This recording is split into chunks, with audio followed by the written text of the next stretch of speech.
হ্যাঁ, তো existence of any system, আচ্ছা আগেরটা রেকর্ড হয়নি, ওটা নিয়ে অত ভাবিস না, কারণ এটা আমি আবার পড়াবো, মানে এখনো তো হিলবার্ট স্পেস পড়াইনি, ওটা পড়াবো আমি। এক্সিস্টেন্স অফ এনি সিস্টেম, সেটা শোডিঞ্জার্স পিকচারে একরকম আর হাইজেনবার্গস পিকচারে আরেক রকম। শোডিঞ্জার্স পিকচার অনুযায়ী existence of any system is defined on position space. হ্যাঁ বল।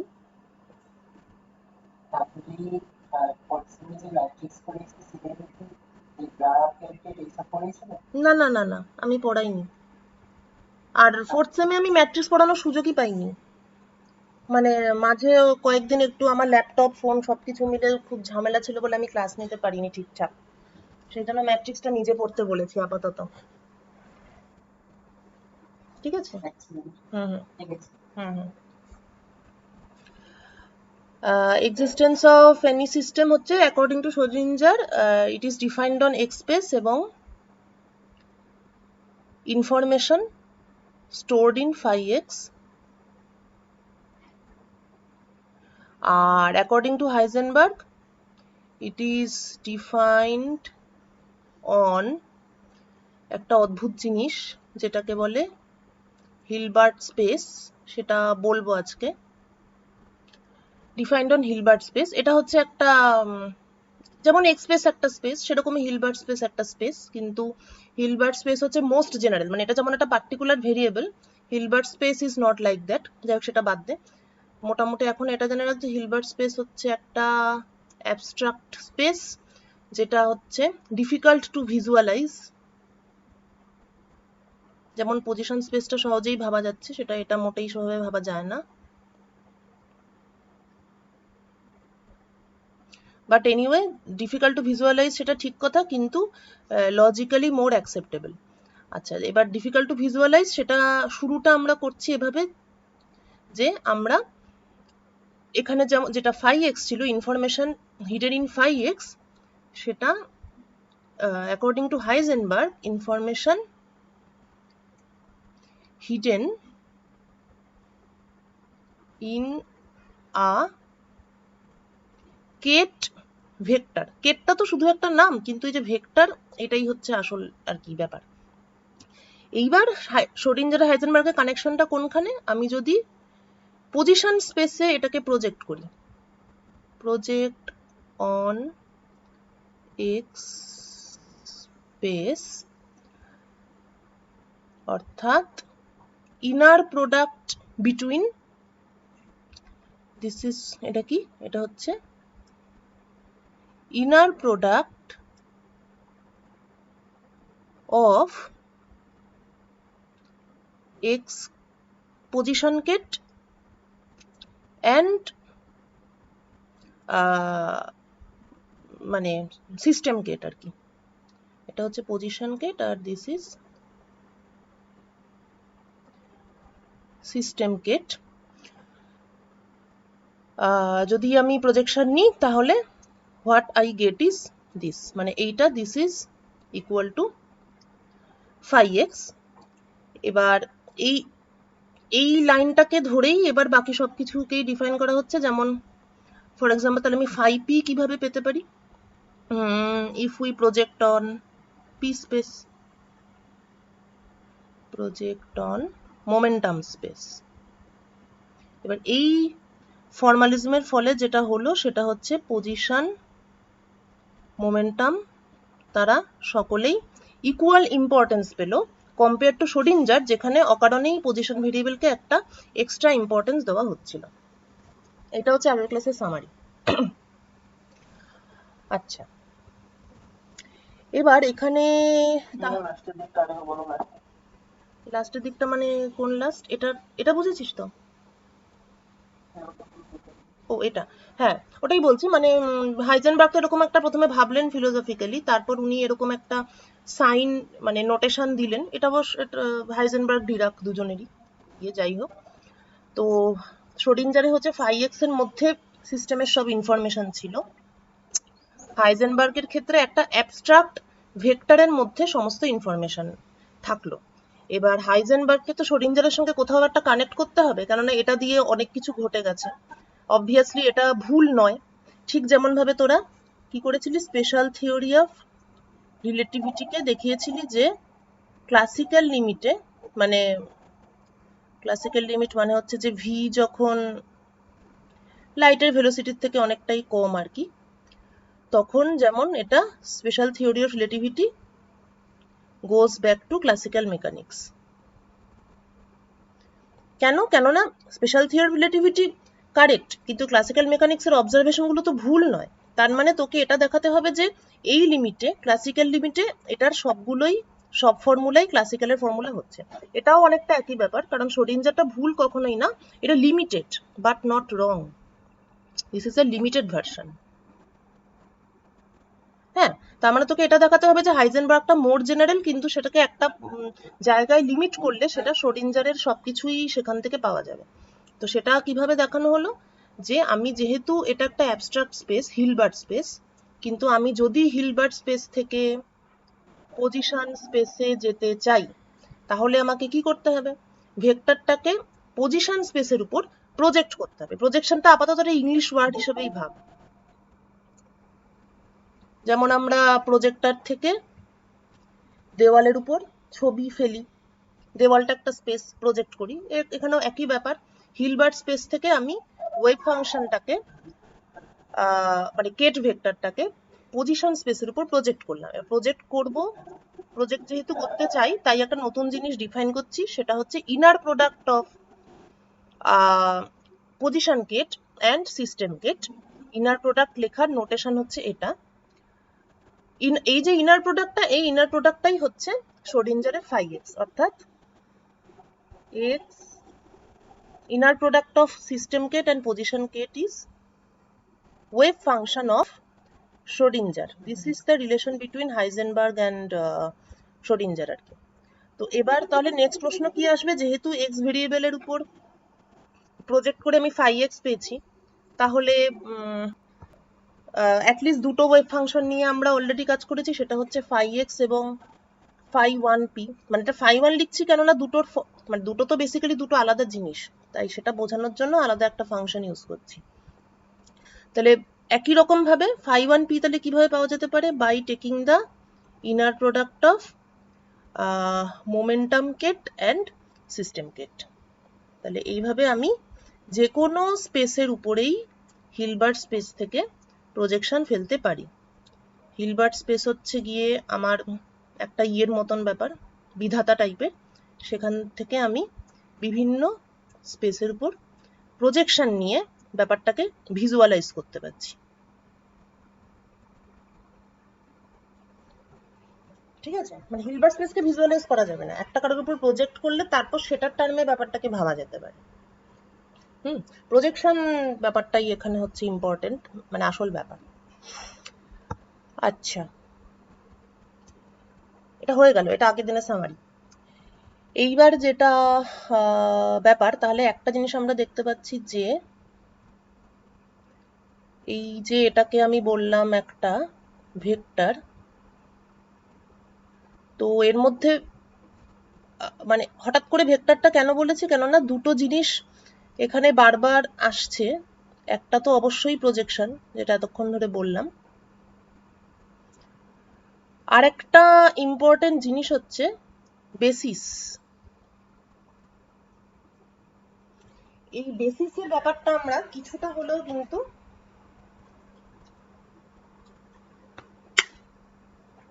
শ্রোডিঞ্জারস ওয়েভ মেকানিক্স করার সময় অলরেডি আমরা একটা আইডিয়া পেয়েছি। মানে হঠাৎ করে তো কেউ কোনো কিছুকে ভেক্টর বলে ভাববে না, নিশ্চয়ই কিছু ক্লু অবশ্যই ছিল আর কি শ্রোডিঞ্জারের ওয়েভ মেকানিক্সের মধ্যে। সেটা কিরকম ব্যাপার, তার আগে বলি বেসিস ব্যাপারটা কি। ম্যাথমেটিক্যাল ডেফিনেশন আমি এক্ষুনি যাচ্ছি না। বেসিস ব্যাপারটা হচ্ছে কিছুই না, এইটা ভেক্টর, 3 ডাইমেনশনাল ভেক্টর যখন আমরা লিখি তখন আমরা কি করি, a1 i cap, a2 j cap, a3 k cap। তো তার মানে i j k এরা হচ্ছে এমন তিনটে ভেক্টর যেটার টার্মে যে কোনো a কে লেখা যায়। any a can be expressed এবং এদের দুটো ইম্পর্টেন্ট প্রপার্টি, এক নম্বর হচ্ছে এইটা i ডট জে 0 এবং i ডট i হচ্ছে 1, এই ব্যাপারটাকে বলে অর্থোনর্মালিটি।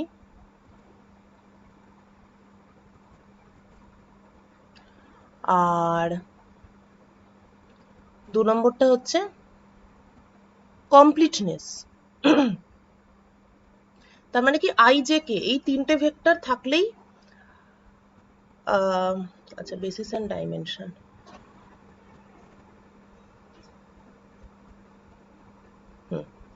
কমপ্লিটনেস মানে কি এই i j k এই সেটটা হচ্ছে কমপ্লিট, এই তিনটে ভেক্টর থাকলেই যে কোনো arbitrary vector a K express করা যাবে, এর থেকে বেশি দরকার নেই, চারটে ভেক্টর লাগে না, তিনটে ভেক্টর থাকলেই এ ভেক্টরকে বা যে কোনো একটা পার্টিকেলের পজিশনকে কমপ্লিটলি ডিফাইন করা যায়। So this is completeness. এবার তাহলে এই যে কমপ্লিট সেট অফ বেসিস, তাহলে এদেরকেই বেসিস বলে। এই যে i j k এটা হচ্ছে একটা basis set. Similarly r cap, theta cap, phi cap এটাও সমস্ত ক্রাইটেরিয়া স্যাটিসফাই করে, তাহলে এটা হচ্ছে আরেকটা বেসিস সেট। এবং এই যে নাম্বার অফ বেসিস, একটা দুটো তিনটে 1 2 3 যতগুলো লাগছে, দ্যাট ইজ দ্য ডাইমেনশন, যার জন্য আমরা বলি আমাদের রিয়েল ওয়ার্ল্ডকে আমরা বলি 3 ডাইমেনশনাল। যতগুলো ফিজিক্যাল কোয়ান্টিটি লাগছে টু এক্সপ্রেস এনি আরবিট্রারি কি বলবো মানে এনি আরবিট্রারি পজিশন ভেক্টর, সেই নাম্বারটাকে বলে ডাইমেনশন অফ দ্য স্পেস। এই যে 3 ডাইমেনশনাল স্পেস কথাটা বললাম, এটাকেই মানে এটা তো কলোকুয়াল টার্মে ইউজ করি, কিন্তু এটাই হচ্ছে ম্যাথমেটিক্যালি আ ভেক্টর স্পেস, যেই স্পেসে এই ভেক্টরগুলো থাকছে। ঠিক আছে, তার মানে দাঁড়ালো যে আমাদের ডেইলি লাইফে আমরা কিন্তু we live in a vector space, vector space অর্থাৎ যে স্পেসে ভেক্টর থাকে, we live in a vector space having 3 dimension.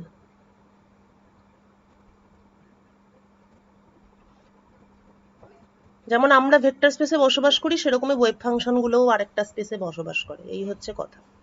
যাক, এবার বেসিস আর ডাইমেনশন নিয়ে অনেক বক্তব্য আছে।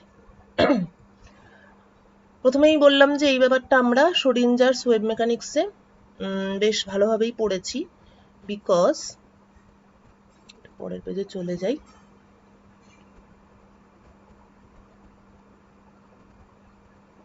Basis in Schrodinger's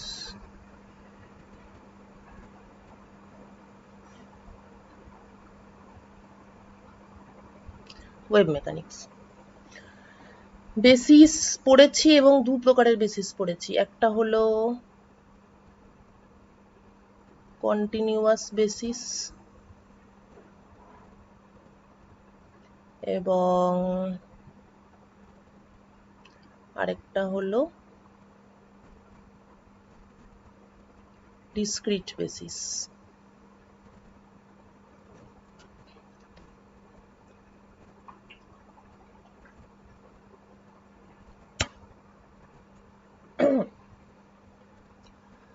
continuous basis,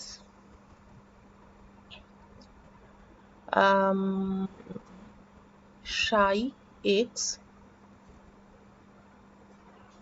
equal to 1 by root over 2 pi h cut minus 2 plus infinity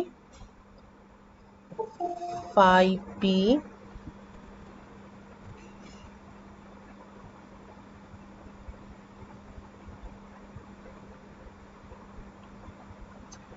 e to the power I px by h cut dp। এইরকম একটা expression আমরা পড়েছি ফর ওয়েভ ফাংশন। আবার এইরকম একটা এক্সপ্রেশনও পড়েছি, সেটা হলো গিয়ে C1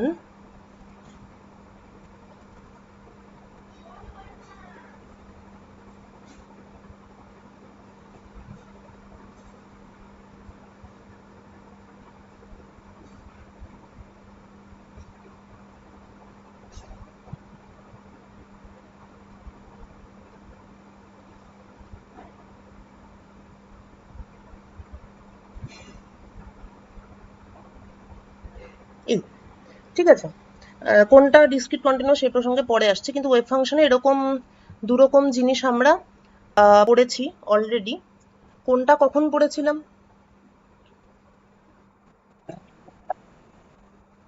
কোনটা? এটা এটা হ্যাঁ, এটা ফাই লিখেছি আমি, ফাই আর সাই। হ্যাঁ, এটা ফাই। আচ্ছা, এই দুটো কি সবকিছু কি একরকম হয়ে যাচ্ছে দেখতে? ওফ, তাহলে এটাকে ফাই ওয়ান করে দিই। একরকম হয়ে গেলে এটা কেমন কেমন হবে।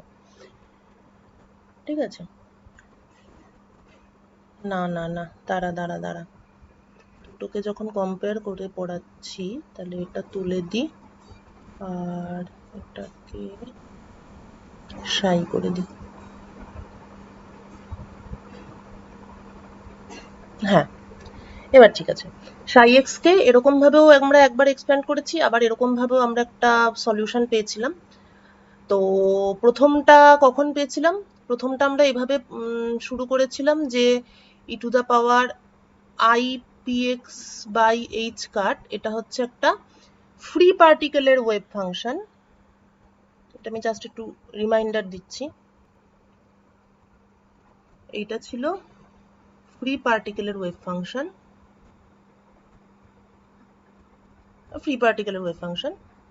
তারপর সেটাকে আরেকটু, এই কনসেপ্টটাকে আরেকটু ব্রড করেছি। মানে হচ্ছে কি, যে একটা ফিক্সড মোমেন্টাম না থেকে যদি কাছাকাছি আরো অনেক মোমেন্টাম থাকে, তাহলে অতগুলো পার্টিকেলকে কম্বাইন করলে যা পাবো সেটা হচ্ছে এইটা। তো তার মানে এখানে এই যে জিনিসটা e to the power i p x by h cut, তার মানে সাই এক্স কে আমরা অ্যাকচুয়ালি এক্সপ্রেস করছি কিসের টার্মে? আমরা এটাকে এক্সপ্রেস করছি in terms of e to the power i p x by h cut, এবং সেখানে phi p টা হচ্ছে the coefficients and e to the power ipx by h কাট, এই ব্যাপারটা, এই জিনিসটা অ্যাকচুয়ালি কি, it is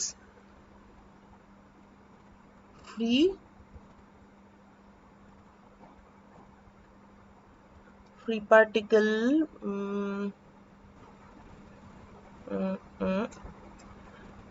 free particle eigen state, ket নয়,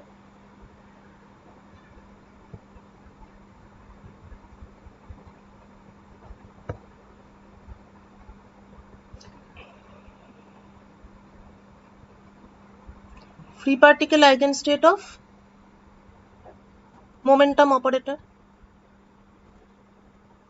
ঠিক আছে, এই ব্যাপারটা আশা করি মনে আছে যে e to the power i p x by h cut, this is, এটা হচ্ছে momentum operator, h cut by i del del x, এটা হচ্ছে মোমেন্টাম অপারেটর।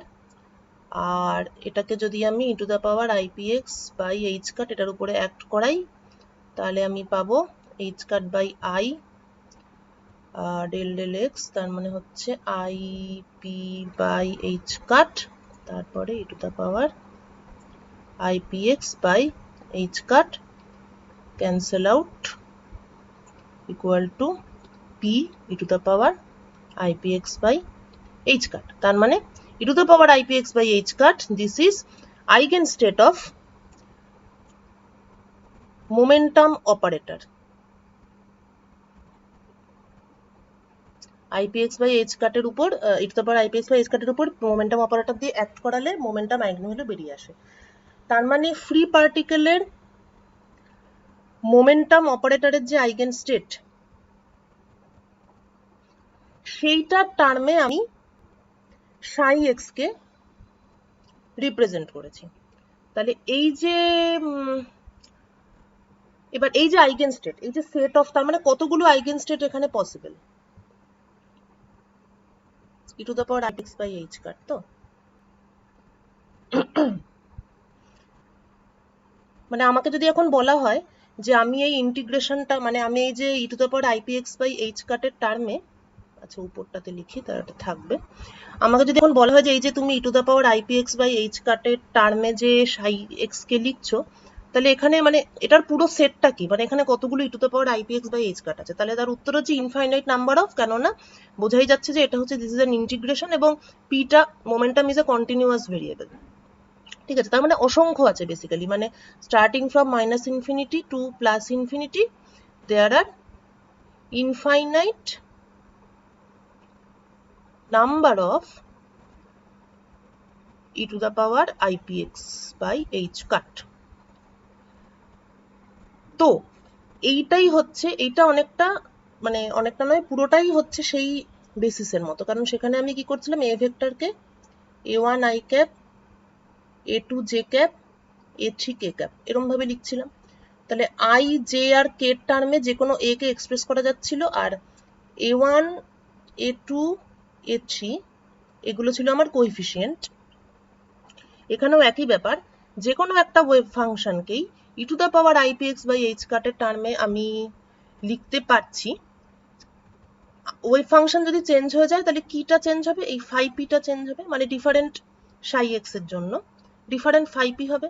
তাহলে এক্ষেত্রে আমার কি হলো, e to the power i p x by h কাটটা আমার বেসিস, কেননা এটার টার্মে আমি এক্সপ্রেস করছি, ফাই পিটা হচ্ছে কোএফিসিয়েন্ট,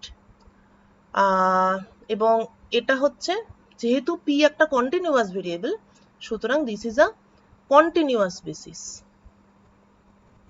মানে বলতে চাইছি যে এইটার মতো নয়, আই জে কে হচ্ছে ডিসক্রিট বেসিস, এখানে ইট ইজ কাউন্টেবল 1 2 3, তো এখানে কি ইনফাইনাইট নাম্বার অফ বেসিস এবং this is continuous basis. Continuous basis এবং ইনফাইনাইট ডাইমেনশন, কেননা যতগুলো বেসিস হয় ততগুলোই ডাইমেনশন হয়। যেহেতু এখানে বেসিসের সংখ্যা ইনফাইনাইট, তাই ওয়েভ ফাংশনটা যেন এমন একটা স্পেসে আছে যার ডাইমেনশনটা ইনফাইনাইট এবং বেসিসটা হচ্ছে কন্টিনিউয়াস বেসিস। এটা কিন্তু একটা particular case free particle.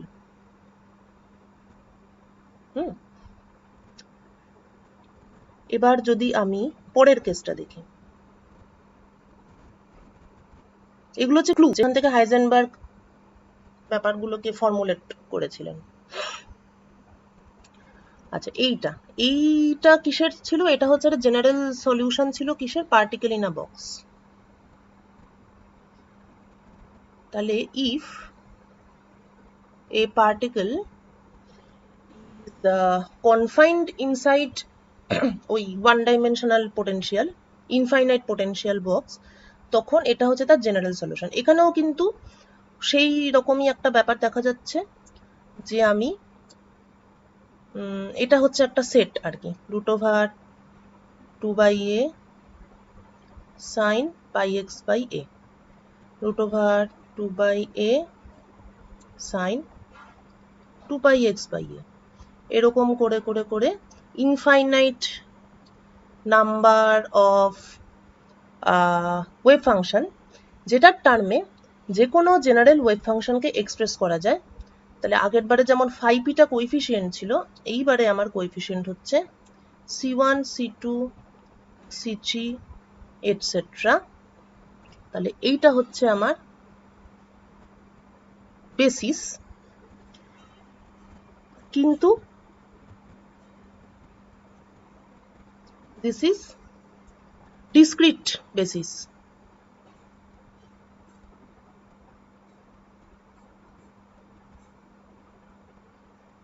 Because it is countable, dimension infinite, কেননা ইনফাইনাইট নাম্বার অফ এই আর কি বেসিসগুলো আছে এখানে।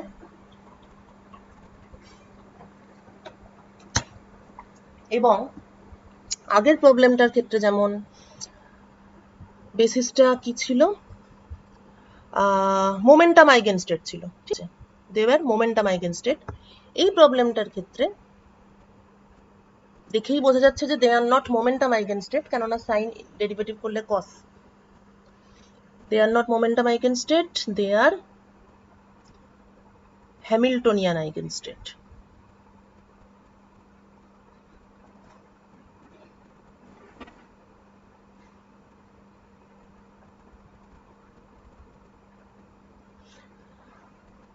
বা প্যারিটি আইগেনস্টেটও বলা যায় এটাকে। মানে একটা আইগেনস্টেট যে একটাই মাত্র অপারেটরের আইগেনস্টেট হবে এরকম কোনো কিন্তু ব্যাপার নেই, একাধিক অপারেটরের আইগেনস্টেট হতে পারে। প্যারিটি আইগেনস্টেট বলছি কেননা প্যারিটি অপারেটর হচ্ছে সামথিং, প্যারিটি অপারেটর কি করে, প্যারিটি অপারেটর হচ্ছে জাস্ট ভেরিয়েবলের সাইনটাকে উল্টে দেয়, এটা হচ্ছে প্যারিটি অপারেটরের কাজ। তাহলে আমি যদি সাইন এক্স এর উপর প্যারিটি অপারেটর অ্যাক্ট করাই তাহলে আমি পাবো মাইনাস সাইন এক্স, অর্থাৎ -1 ইন্টু সাইন এক্স। তার মানে sine x is eigenstate of parity operator with eigen value -1। সুতরাং এটার যে বেসিস সেগুলোকে হ্যামিল্টনিয়ানেরও আইগেনস্টেট বলা যায়, প্যারিটিরও আইগেনস্টেট বলা যায়। এটার ক্ষেত্রেও তাই, এই যে বেসিসটা আমরা নিয়েছি এটাকে মোমেন্টামের আইগেনস্টেটও বলা যায়, আবার হ্যামিল্টনিয়ানেরও আইগেনস্টেট বলা যায়, হ্যামিল্টনিয়ান আইগেনস্টেট। আচ্ছা, হ্যামিল্টনিয়ান অপারেটর।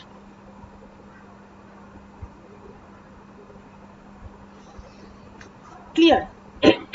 তাহলে আমরা এখান থেকে বেসিস সম্পর্কে কি বুঝলাম? আমরা এখান থেকে বেসিস সম্পর্কে বুঝলাম যে wave function can be written in terms of basis set, 1 number, number of basis is infinite,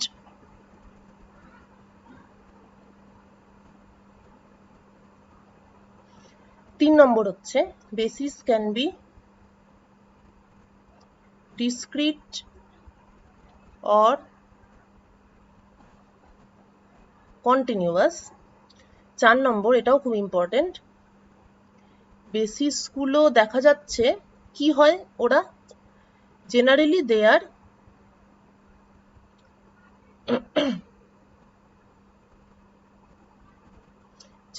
they are set of eigenstate of some operator। কোনো একটা অপারেটরের আইগেনস্টেট গুলোই বেসিস হিসাবে কাজ করে। এই পর্যন্ত সবাই ঠিকঠাক বুঝলি? এই যে বেসিস, এই যে ব্যাপারগুলো, এই যে তথ্যগুলো পেলাম শোডিঞ্জার থেকে, কিছু প্রবলেম নেই তো কারোর? বেসিস কনসেপ্ট, আচ্ছা আচ্ছা ঠিক আছে। বেসিস কনসেপ্ট কোনখানে, দাঁড়া একটু লিখে নি তারপর শুনছি। শোডিঞ্জার, হ্যাঁ বল। momentum space হচ্ছে momentum space থেকে momentum operator space করতে হবে, momentum operator momentum operator। ও না না না, সেটা বলতে চাইনি, মানে আমি বলতে চাইছি যে যে কোনো আইগেনস্টেট যে একটা অপারেটরেরই আইগেনস্টেট সেটা মানে নাও হতে পারে, যেমন এইটা যেমন হ্যামিল্টনিয়ান আর প্যারিটি দুটোরই আইগেনস্টেট এই বেসিসগুলো, সেই রকমই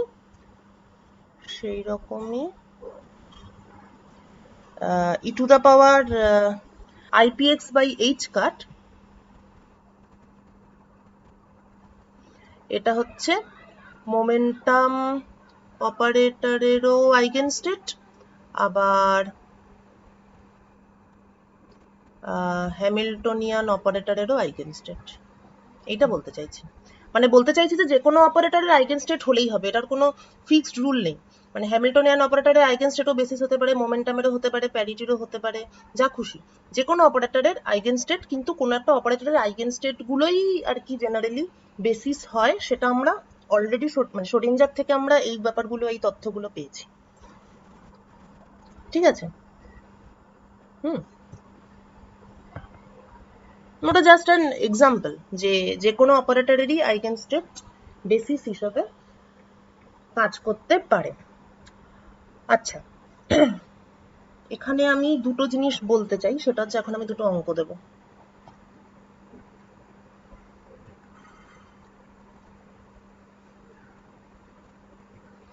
ধর তোকে এরকম দুটো অঙ্ক দেওয়া হলো। 1 নম্বর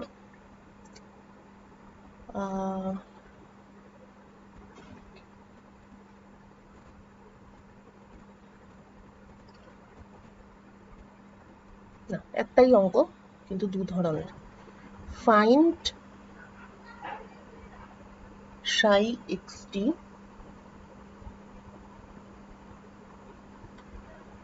if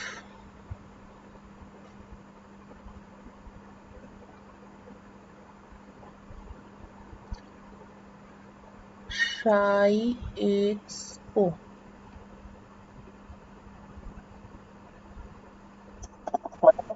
বল। এই বেসিস গুলো ওই নিজেদের মধ্যে ইনার প্রোডাক্ট করলে এমন হবে মানে ওটা তো আমি ইচ্ছে করে স্কিপ করলাম, ওটা তুই চেক করবি নিজে, ঠিক আছে? এটার ক্ষেত্রেও চেক করবি, আর এটা তো চেক করতে বোধহয় হবে না, এটা তো জানিস সাইনের প্রপার্টি এটা, ঠিক আছে? না, হ্যাঁ, দুটোই চেক করিস, এই বেসিসটা ওই ব্যাপারটা হচ্ছে কিনা যেটা আইজে তে হয়, করিস কিন্তু অবশ্যই। হুম হুম হুম, ঠিক আছে, ঠিক আছে।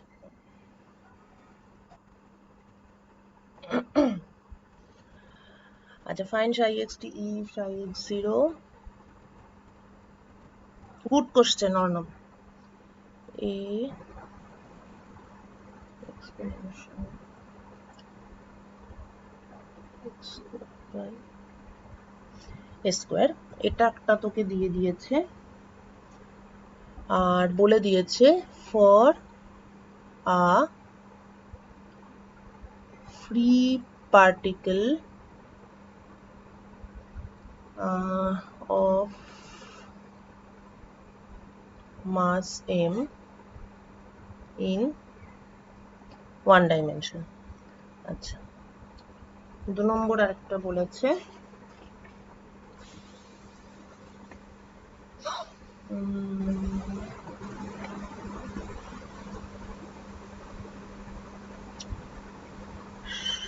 psi x0, এটা আমি আমার প্রবলেম সেটে যদিও দিয়েছিলাম, কিন্তু আমি চাই যে বেসিসটা জানার পরে তোরা এই অঙ্কটা আরেকবার কর, আর যারা পুরোপুরি ভুলে গেছিস তাদের তো কোনো ব্যাপার না, তাদের কাছে নতুন অঙ্ক।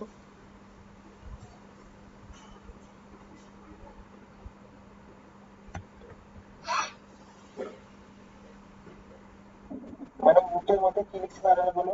ও √8/5a, a একটা প্যারামিটার। হ্যাঁ হ্যাঁ, sin pi x by a for a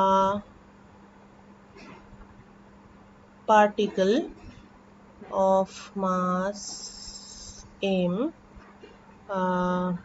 confined to a 1D region, রিজিয়নটা হচ্ছে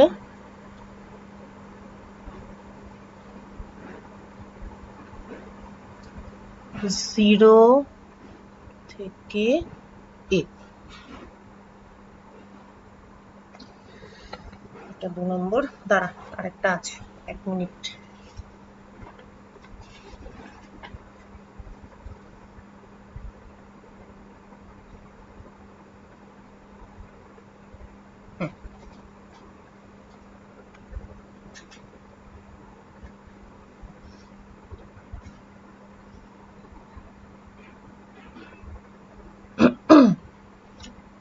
তিন নম্বর হচ্ছে x0 equal to root over 30/L, এটা ঠিক আছে,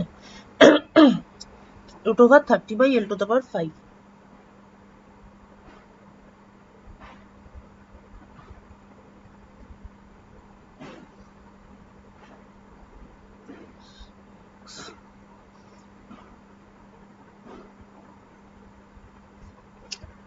এটা ফর ও ব্র্যাকেটের মধ্যে হচ্ছে L minus x, x into L minus x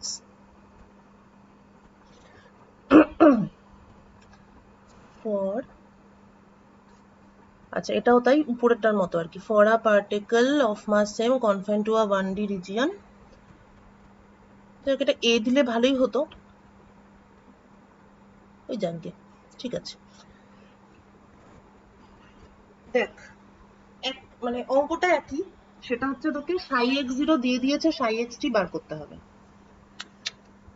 কিন্তু প্রত্যেকটা অঙ্কের সঙ্গেই একটা করে এক্সট্রা ইনফরমেশন দিয়েছে। ইনফরমেশনটা হচ্ছে এইটা, পার্টিকেলটা কি ফ্রি পার্টিকেল নাকি পার্টিকেলটা একটা ইনফাইনাইট পোটেনশিয়াল বক্সের মধ্যে আছে। এই যে সঙ্গের যে ইনফরমেশনটা দিয়ে দিয়েছে, এইটা ছাড়া তুই কিন্তু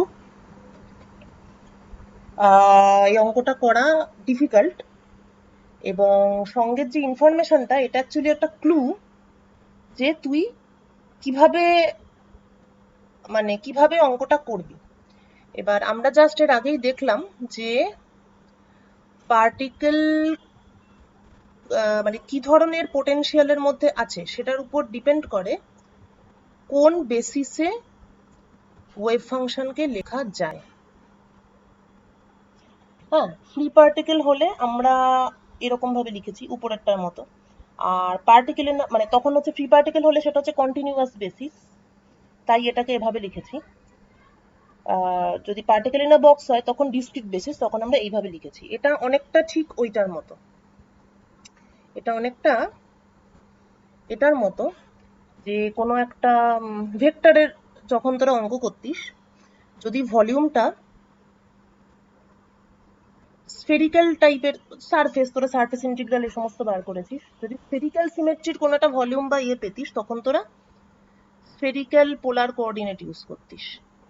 আর যদি কিউবিক টাইপের কোনো কিছু থাকতো, এরকম কোনো সারফেস বা এই ধরনের আর কি কোনো সারফেস বা ভলিউম থাকলে, তখন তোরা কি করতিস, কার্তেসিয়ান কোঅর্ডিনেট ইউজ করতিস। তার মানে অ্যাকচুয়ালি তোরা কি করতিস, তোরা হচ্ছে আলাদা আলাদা বেসিস সেট, দুটো তোদের অলরেডি জানা আছে। এবার মানে প্রবলেমটা যেমন দেওয়া হয়েছে সেই অনুযায়ী তোরা বেসিস চুজ করতিস। তো এটাও ঠিক সেরকমই একটা ব্যাপার, পার্টিকেলটা যেই পোটেনশিয়ালে আছে তার উপর ডিপেন্ড করে তোরা বেসিস চুজ করবি। যেমন প্রথম মানে ফার্স্ট যেটা আছে সেটার ক্ষেত্রে বোঝাই যাচ্ছে যে এখানে কন্টিনিউয়াস বেসিস ইউজ করতে হবে, কেননা এখানে বেসিসটাই কন্টিনিউয়াস, এটা free particle. So here the basis is continuous. এটাকে তুই যদি এটার মতো লিখিস, ভাবলি যে সাইন আছে, আমার সাইন ভালো লাগে বেশি, আমার এক্সপোনেনশিয়াল ভালো লাগে না, তাই তুই 1 নম্বরটাকে সাইন দিয়ে করার চেষ্টা করলি, ওটা কিন্তু ভুল হবে। Because basis cannot be discrete here, it is a free particle. আর সেকেন্ড আর থার্ড প্রবলেমে পার্টিকেল ইন আ বক্স, তাই এই দুটোর ক্ষেত্রেই basis should be discrete basis. তাই প্রথম অঙ্কটার ক্ষেত্রে মানে আমরা যা লিখেছি এটা তো আসলে সাই x0ই লিখেছি, কারণ আমরা টাইম কিছু দিইনি। তাই প্রথম অঙ্কটার ক্ষেত্রে তোকে এইভাবে স্টার্ট করতে হবে, তো বাকিটা আমি বলছি না। এইভাবে স্টার্ট করতে হবে, করে 5 না বলবো না, প্রথম অঙ্কটা তোকে এইভাবে স্টার্ট করতে হবে, আর পরের দুটো তোকে এইভাবে স্টার্ট করতে হবে, সাই এক্স 0, তারপর সাই এক্স 0, তারপর সেখান থেকে সাই এক্স টি। এটা হচ্ছে সেই 4th সেমের বইটাই একটু ঘেটে ঘুটে।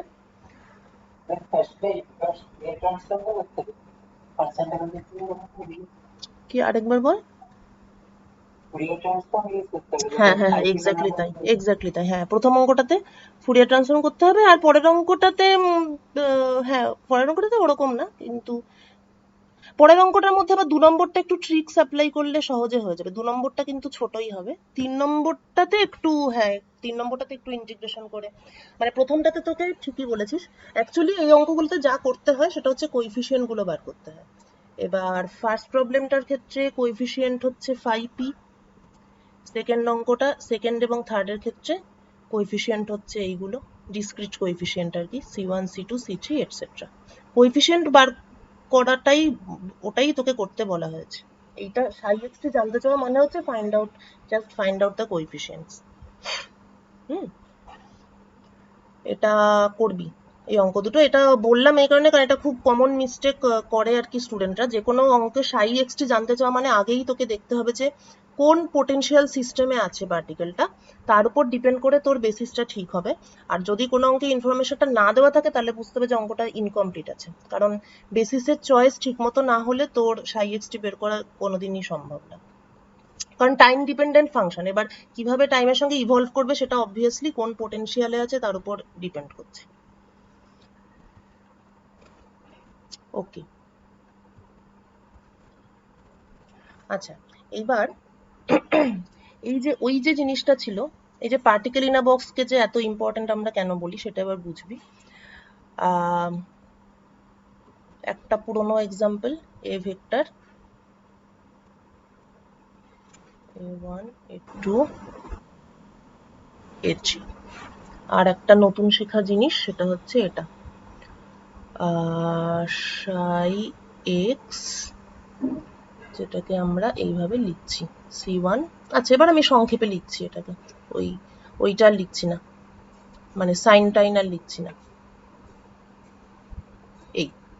আচ্ছা এটার ক্ষেত্রে বেসিস আই জে কে, এটার ক্ষেত্রে বেসিস phi1 phi2 phi3। তো এবার ভেক্টরকে আমরা ম্যাট্রিক্স শেখার পরে দেখলাম যে ভেক্টরকে এভাবেও লেখা যায়,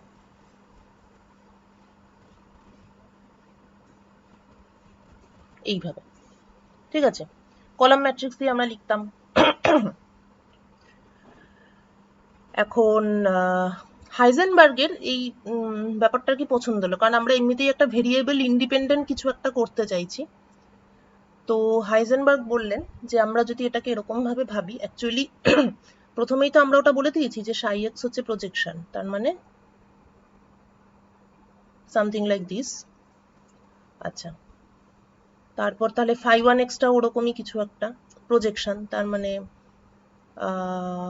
এরকম। একটা জিনিস একটু নোট করবি যে আমি মানে এই কেটে যা নোটেশন ইউজ করছি এখানে তার থেকে একটু আলাদা নোটেশন ইউজ করছি। এটা যদিও এত গ্রিক অ্যালফাবেট আমার জানা নেই, কিন্তু ওইগুলো একটু খেয়াল করতে হবে আর কি, যে এটা ত্রিশূল হয়ে গেল আর এটাতে ত্রিশূলের মাথা নেই সেরকম ব্যাপার। অ্যাকচুয়ালি এটা আলাদা, মানে কেননা এটা হচ্ছে তোর অরিজিনাল মাদার ফিগার, সেখান থেকে তুই ডিফারেন্ট ফাংশন পাচ্ছিস, একটা এক্স এর একটা পি এর, তো ফলে এইটা আর এটা কিন্তু আলাদা, সেটাকে বোঝানোর জন্যই আর কি, মানে এটা কিন্তু আলাদাই, মানে আমার হাতের লেখা যদি খারাপও হয় তাহলেও এটা মানে ভেবে রাখবি যে এই দুটো আসলে আলাদা, দুটো একই নয়। আচ্ছা plus c2 x phi2 plus এরকম চলছে। সো তাহলে এখান থেকে আবার এটা লেখা যায়, যদি এক্সটা যদি প্রজেকশন না থাকে, প্রজেকশন ছাড়া যেটা অরিজিনাল, সেটা তাহলে এরকম লেখা যায় c1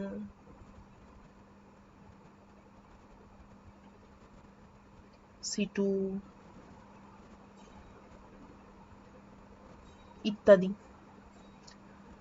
অর্থাৎ এই অ্যাবস্ট্রাক্ট সিস্টেম কেট, এটা হচ্ছে সিস্টেম কেট,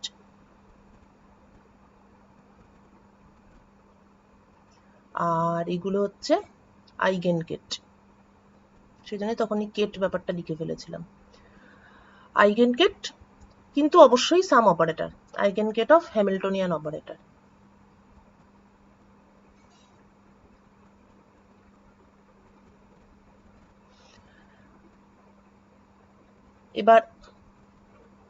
এবার একটু ভাব ব্যাপারটা, মানে এটা আমি তোদের সুবিধার জন্য ব্যাপারটাকে শ্রোডিঞ্জার থেকে ডিরাইভ করলাম, কিন্তু ম্যাথমেটিশিয়ানরা কি করবে, ওরা শুরুটাই করবে এখান থেকে।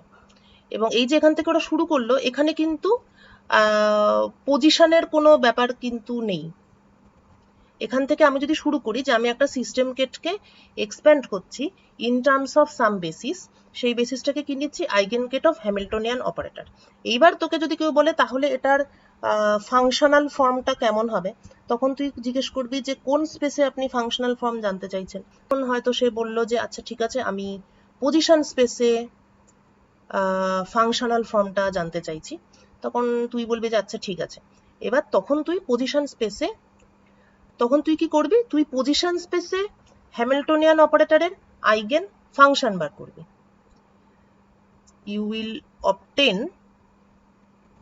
you will find out the eigen function. note the difference, এখানে যখন এক্সপ্যান্ড করেছিলাম ম্যাথমেটিক্যালি তখন আমি আইগেন কেট বলেছিলাম, বিকজ ইট ইজ মানে ket vector, it is not a function. Function মানেই তোর কিছু একটা ফাংশন হয়েছে, ফাংশন মানেই তোর হয় এক্স এর ফাংশন, নয় পি এর ফাংশন। তাই এইটা কিন্তু not a function, this is eigen ket of Hamiltonian operator. এইবার যদি তোকে পজিশন স্পেসে কেউ জিজ্ঞেস করে তোকে যে এটা পজিশন মানে এটা কেমন দেখতে হবে, ফাংশনাল ফর্মটা কেমন হবে, তখন তোকে স্পেসটা তার থেকে জিজ্ঞেস করতে হবে। সে যদি পজিশন স্পেসে জানতে চায় তাহলে তোকে পজিশন স্পেসে হ্যামিল্টনিয়ান অপারেটরের আইগেন ফাংশন বের করতে হবে, eigen function of Hamiltonian operator. আর সেইটা যখন বের করতে হবে তখন তুই তোর সেই পার্টিকেল ইনাবক্স প্রবলেম, এটা তো তারপর তুই যেহেতু পজিশন স্পেসে বার করতে হচ্ছে, তুই হ্যামিল্টনিয়ান লিখবি -h cut square by 2m d2 dx2, এটা হচ্ছে তোর হ্যামিল্টনিয়ান অপারেটর। এবার তুই পোটেনশিয়াল নিলি, পজিশন স্পেস জানা আছে, শ্রোডিঞ্জারস ইকুয়েশন লিখে ফেলি। শ্রোডিঞ্জারস ইকুয়েশন তো defined in the position space only, সেটাও একটা আর কি লিমিটেশন। যাই হোক, সেটা তুই লিখে ফেললি, সলভ করলি, and you can give him the answer. কিন্তু এইটা হচ্ছে একটা জেনারেল এক্সপ্রেশন। এখানে আমি সিস্টেম কেটকে কতগুলো আইগেন কেটের টার্মে জেনারেলি লিখছি, যেটার সঙ্গে পজিশনের কোনো সম্পর্ক নেই, কিন্তু এটাকে ইচ্ছা মতো পজিশন বা মোমেন্টাম বা যে কোনো আরবিট্রারি স্পেসে এটাকে প্রজেক্ট করা যায়। আমি অ্যাকচুয়ালি এটা ব্যাকে এলাম দেখানোর জন্য যে হাইজেনবার্গের এই ব্যাপারগুলো যে আকাশ থেকে পড়েনি, একটা পুরনো জিনিস থেকে থেকেই ডেভেলপ করেছে। ওয়েল, তাহলে এখানে যেটা বলছিলাম সেটা হচ্ছে ম্যাট্রিক্স শেখার পরে আমরা ভেক্টরকে কলাম ম্যাট্রিক্স হিসেবে লিখেছিলাম, এবং সেই থিওরিটার থেকে কপি করে আমি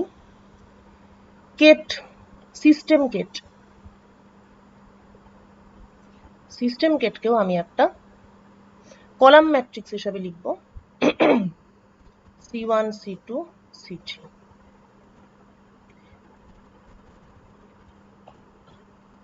লক্ষণীয় যে কন্টিনিউয়াস বেসিস দিয়ে হাইজেনবার্গের পারপাস ঠিক সার্ভ হয়নি, ঠিক আছে, ডিসক্রিট বেসিস থেকেই আর কি এই কনসেপ্টটা ডেভেলপ হয়েছে।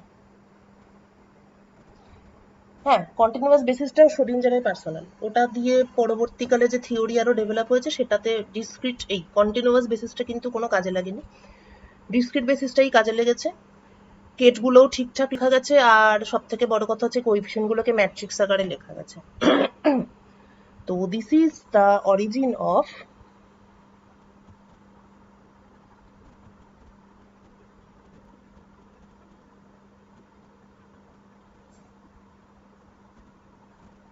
হাইজেনবার্গস ম্যাট্রিক্স মেকানিক্স। এবং পরবর্তীকালে দেখতে পাবি, মানে এখন জানি না, কারোর এটা হয়তো মনে হচ্ছে যে একটা সহজ জিনিসকে কঠিন করে পড়ছি, কিন্তু যখন আমরা স্পিন অপারেটর পড়বো, আগেই বলেছি যে ইলেকট্রনের যে স্পিন থাকে বা প্রোটন নিউট্রন এদের সবারই যে স্পিন থাকে,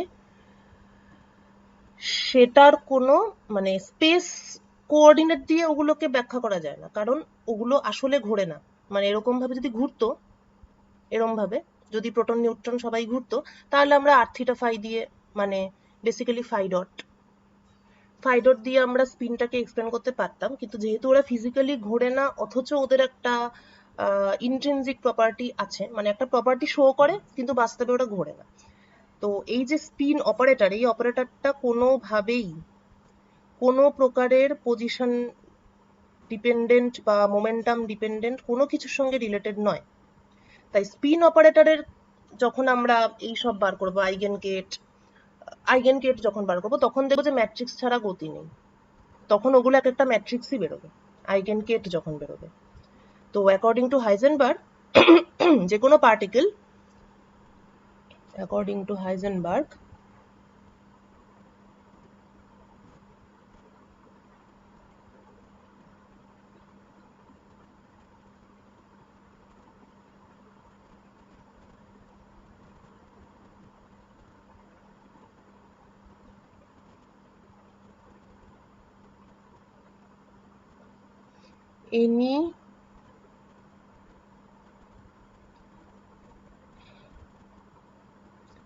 any system gate can be represented by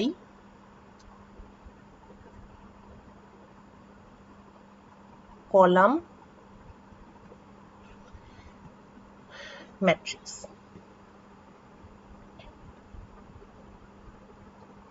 ঠিক আছে, তাহলে রাফলি ভেক্টর থেকে আমার সবকিছু কপি করা হয়ে গেছে, বেসিস, ডাইমেনশন, কলাম ম্যাট্রিক্স ইত্যাদি। এখন যেটা বাকি থাকছে সেটা হলো what is the vector space for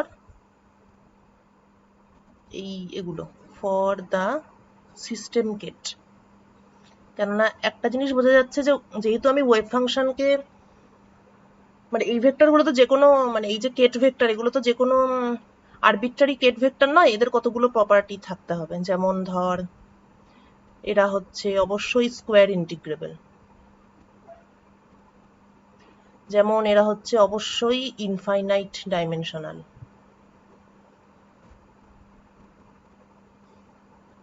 এই দুটোই মেন। অর্থাৎ ওয়েভ ফাংশনের প্রপার্টি মনে পড়ছে একদম শরীঞ্জাটের শুরুতে আমরা পড়েছিলাম যে যে কোনো একটা ফাংশন ফাই এক্স, সেটাকে কখন ওয়েভ ফাংশন বলা যাবে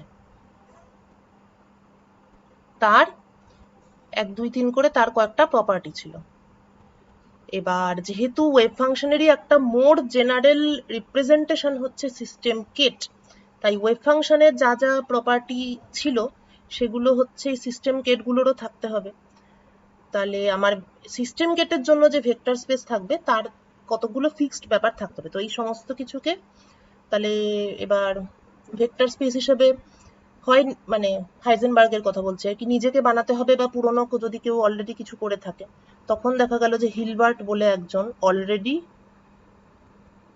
একটা, মানে ম্যাথমেটিশিয়ানরা তো মানে কি বলবো, মানে নিজেদের মনের খুশিতে অনেক কিছু বানিয়ে রেখেছেন, কিন্তু পরবর্তীকালে দেখা গেছে সেগুলোর বেশিরভাগই মানে রিয়েল ওয়ার্ল্ডকে ডেসক্রাইব করতে মানে প্রচন্ডভাবে কাজে লেগেছে। মানে এটা জানিস তো যে ফিজিক্সে আমরা মোটামুটি যেগুলো যা যা ইউজ করি ম্যাথমেটিক্যাল টুলস, সেগুলো বেশিরভাগই হচ্ছে ফিজিক্সের থিওরি বেরোনোর অনেক আগে তৈরি।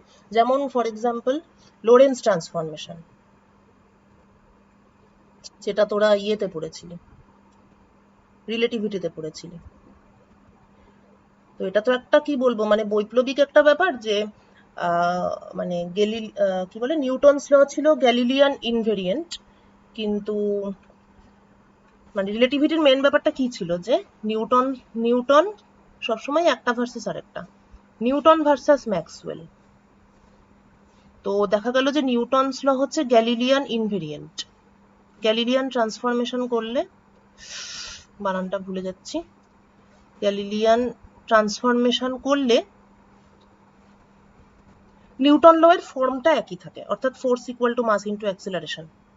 সেটা দুটো আলাদা ফ্রেমে যদি করা যায়, একটা রেসপেক্টে মুভ করছে, তখন দেখা যায় যে নিউটন ল এর এই যে ফর্মটা, ফোর্স পেতে গেলে মাসকে অ্যাক্সিলারেশন দিয়ে গুণ করতে হবে, এই ফর্মটা একই, গ্যালিলিয়ান ইনভেরিয়েন্ট। কিন্তু ম্যাক্সওয়েলের ক্ষেত্রে দেখা গেল যে এটা মোটেই গ্যালিলিয়ান ইনভেরিয়েন্ট হচ্ছে না। এক একটা ফ্রেমে, ফ্রেম টু ফ্রেম, একজন যদি আরেকজনের রেসপেক্টে চলতে থাকে, তাহলে ম্যাক্সওয়েলস ইকুয়েশনের ফর্মটাই চেঞ্জ হয়ে যাচ্ছে। তখন তো আইনস্টাইনের মানে ব্যাপারটা সন্দেহ হলো যে তাহলে নিউটন ঠিক না ম্যাক্সওয়েল ঠিক। এবং ওই সময় দাঁড়িয়ে নিউটনকে ভুল বলে ম্যাক্সওয়েলকে ঠিক বলাটা হচ্ছে ইটসেলফ একটা রেভলিউশনারি ব্যাপার।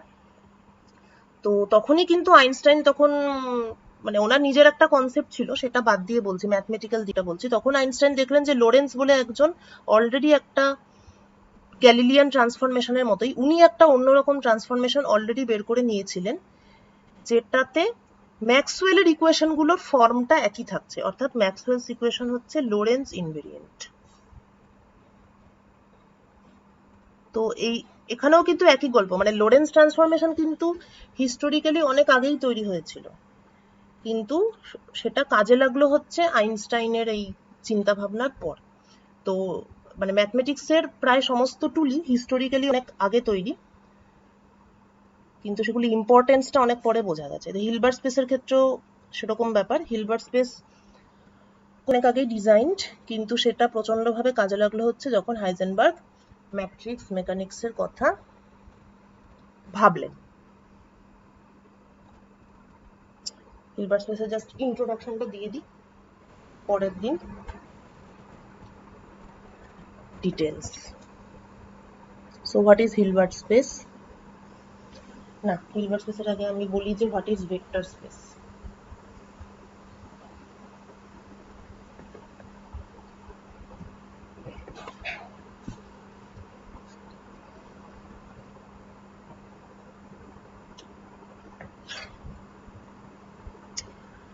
লিনিয়ার ভেক্টর স্পেসের main property, main properties of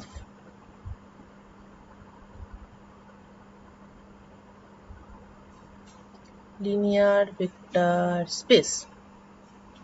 আচ্ছা, এই জিনিসগুলো গ্রিফিথসের একটা চ্যাপ্টার আছে, তবে জেটিলিতে বেশি ডিটেল আছে। না, জেটিলি বানানটা যেন কেমন, এইটা। আর যারা জিটিআর এর ব্যাপারে একটু বেশি ইন্টারেস্টেড, গ্র্যাভিটি, ব্ল্যাক হোল, এগুলো যদি কারোর বেশি পছন্দ হয়, তাহলে হচ্ছে ম্যাথ অনার্সের যে বইগুলো হয়, ম্যাথ অনার্সের বুকস অন লিনিয়ার অ্যালজেব্রা, একটা নাম আমার এখনই মনে পড়ছে, সেটা হচ্ছে হফম্যান কুঞ্জ। এই বইটা খুবই ভালো, হফম্যান কুঞ্জ। আর এটা ছাড়া ইন্টারনেটেও যদি লিনিয়ার অ্যালজেব্রার কোনো ভালো বই পাস আপাতত, কারণ এখন তো কোথায় আর হার্ড কপি, তো মানে আরো ডিটেলে জানতে হলে, মানে জেটিলির থেকেও বেশি ডিটেলে জানতে হলে একদম ম্যাথ অনার্সের বইতে চলে যেতে হবে।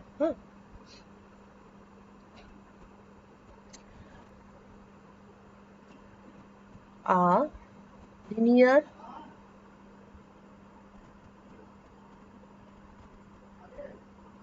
vector space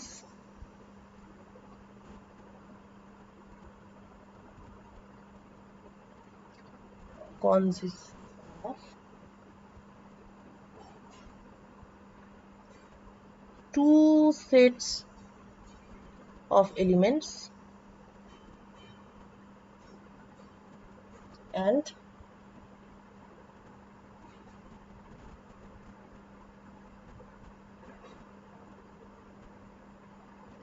two algebraic rules। দেখুন লিনিয়ার ভেক্টর স্পেসে কি থাকে, এলিমেন্ট আর রুল। এলিমেন্ট হচ্ছে দু রকমের থাকে, একটা হচ্ছে সেট অফ ভেক্টরস, একটা হচ্ছে set of scalars. Vector psi, phi, chi et cetera, scalar A B C etcetera.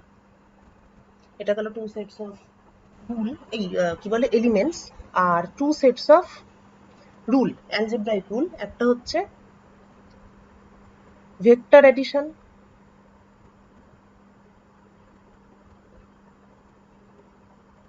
আর একটা হচ্ছে স্কেলার মাল্টিপ্লিকেশন।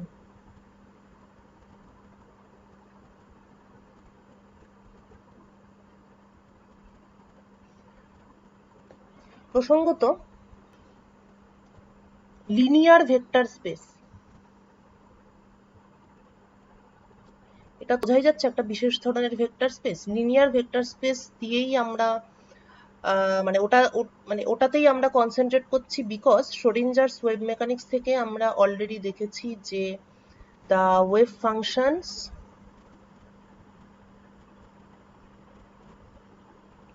আর মানে they satisfy linearity property. Linearity property মানে ওয়েভ ফাংশনের কম্বিনেশন, জেনারেল সলিউশন যেমন আমরা লিখেছিলাম, সেটা কখনোই psi x equal to phi x এর স্কোয়ার প্লাস মানে ফাই টুর কিউব, এটা কখনোই হয় না। সবসময় ওদের লিনিয়ারিটি প্রপার্টি স্যাটিসফাই করে, কেননা শ্রোডিঞ্জার্স ইকুয়েশনটাও আর কি, ইট ইজ আ মানে শ্রোডিঞ্জার্স ইকুয়েশনটাও is consistent with linearity property আর কি। সেই জন্য আমাদের ভেক্টর স্পেস আমরা নিচ্ছি, মানে যখন থেকে ব্রড করছি তখনও লিনিয়ারিটি প্রপার্টিটা ওখানে রাখতে হবে। So our chosen vector space is linear vector space. যাই হোক, দুটো সেট অফ রুলস আর দুটো সেট অফ এলিমেন্টস।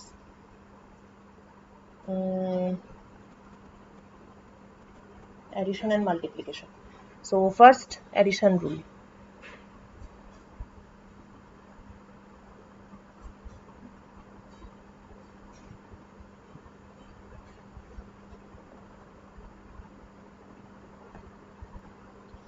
এক নম্বর, এসব বাচ্চাদের মতো, সাই আর ফাই যদি কোনো একটা ভেক্টর স্পেসে থাকে, এই সাইনটা হচ্ছে একটা ভেক্টর স্পেসে থাকার সাইন আর কি, তাহলে সাই প্লাস ফাই সেটাও সেই ভেক্টর স্পেসের মধ্যে থাকতে হবে। এগুলো হচ্ছে property as well as definition. আচ্ছা, নেক্সট কি, কমিউটেটিভিটি।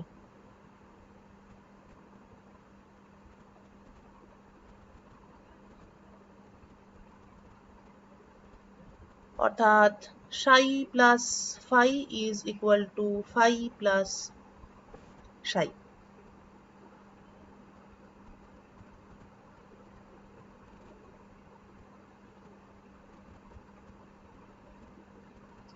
তারপর কি, অ্যাসোসিয়েটিভিটি।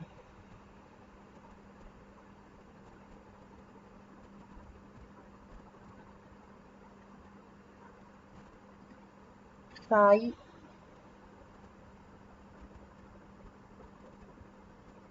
সাই প্লাস ফাই প্লাস কাই, এইটা দিস ইজ সেম অ্যাজ যদি আমি ফাই এর সঙ্গে কাইকে অ্যাসোসিয়েট করি। ও, এটা 3। 4 number, existence of null vector.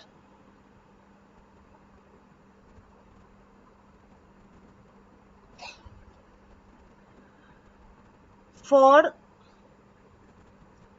প্রত্যেকটা ভেক্টর সাই এর জন্য দেয়ার মাস্ট এক্সিস্ট ওয়ান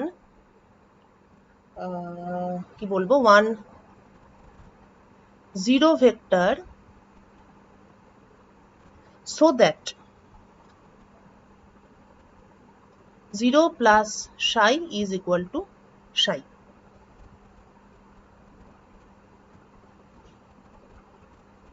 এগুলো দেখে যতই মানে মতো রুল বলে মনে হোক না কেন, যখন থিওরিটা যখন কমপ্লিকেটেড হয়ে যাবে তখন দেখবি যে এই রুলগুলো মানে ছাড়া আর কি এগোনোই যাচ্ছে না, এরকম একটা ব্যাপার। এক্সিস্টেন্স অফ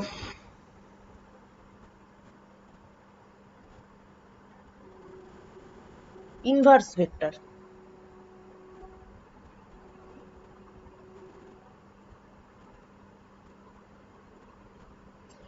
প্রত্যেকটা ভেক্টর psi এর জন্য there must be another vector which is inverse of that, so that psi plus minus psi is equal to the এই উপরেরটা the null vector।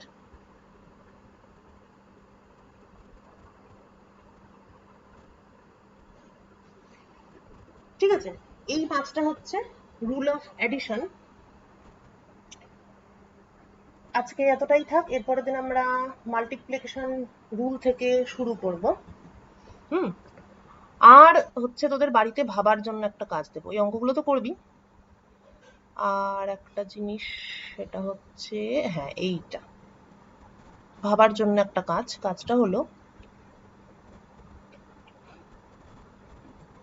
হাইজেনবার্গের যে ফর্মালিজম, সেখানে মেন চ্যালেঞ্জ কি, কিভাবে কেট ভেক্টরকে ভেরিয়েবল ইন্ডিপেন্ডেন্ট ভাবে লেখা যায়, এটাই তো মেন চাপ। মানে এর আগে তো সুন্দর ভেরিয়েবলের ফর্মে লিখছিলাম ফাংশন, কোনো সমস্যা ছিল না। এখন তো আমি ভেরিয়েবল ইন্ডিপেন্ডেন্ট করতে চাইছি, কিভাবে লেখা যায়। তো একটা সলিউশন তো ম্যাট্রিক্স মেকানিক্স, ম্যাট্রিক্স দিয়ে।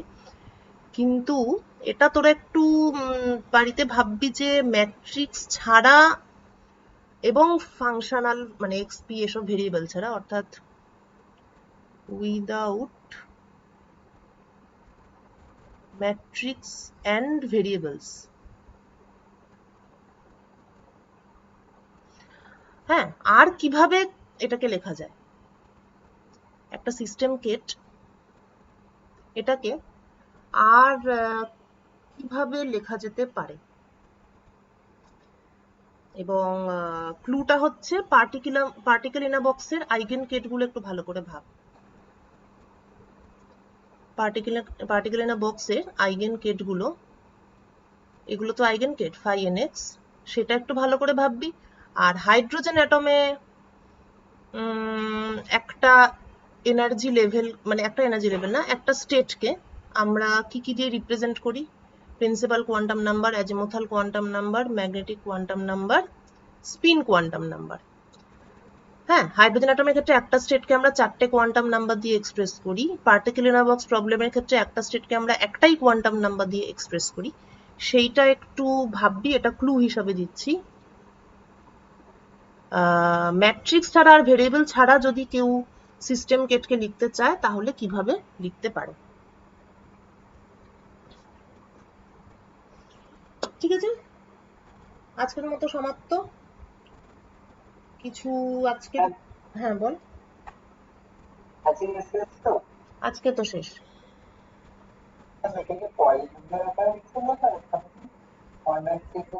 কি আরেকবার বল। ও পলিনোমিয়াল, মানে এইটার কথা বলছিস, এই লাস্ট কোশ্চেনটা। আচ্ছা তুই, এখন আমি কিছু বলবো না, এটা ভাবার টাইম দেওয়া হলো 48 ঘন্টা। তুই ভাব, যা যা ভাবছিস ওগুলো সব লিখে টিকে রাখ। হতেই পারে, মেবি এমন হতে পারে যে তোদের মাথা থেকে একটা নতুন টাইপের কোনো একটা আইডিয়া বেরিয়ে এলো, সেটাও হতে পারে। বই দেখিস না, ঠিক আছে, এটা আমি সবাইকেই বলছি, কারণ এটা nothing related to exam or syllabus. সুতরাং বই না দেখে নিজে নিজে ভাবছে কি হতে পারে। হ্যাঁ ঠিক আছে।